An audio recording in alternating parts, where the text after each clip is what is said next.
последниот извештај на Модерн во известувањето на медиумите ја пронајде оваа рамка. Телевизиските вести се претворени во политички маркетинг на власта и на Никола Груевски. Првата точка е дека во вестите некритички се презентира само позитивна слика за власта. Активностите на Груевски се презентираат како тој се уште да е премиер. Од ова може да заклучиме дека новинарството ја нема функцијата на чувар на јавниот интерес.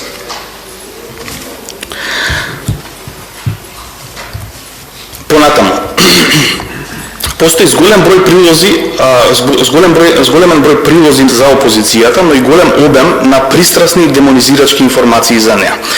Ако ги проследиме истражувањата кои што ги правевме сите овие месеци, а беа третиот месечен извештај веќе објавен, претходните извештаи можевме да видиме дека опозицијата практично нема никаков пристап во провладините медиуми.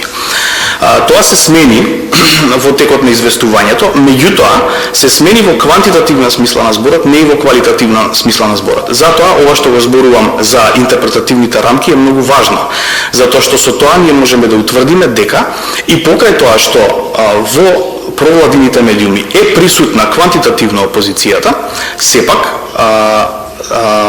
таа е врамена на демонизирачки начин, односно таа се уште се демонизира на истиот начин како што тоа се правеше пред месец и половина.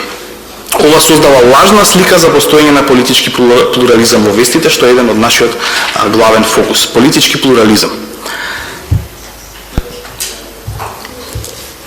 Конечно, постои оркестриран медиумски напад врз неистомислениците.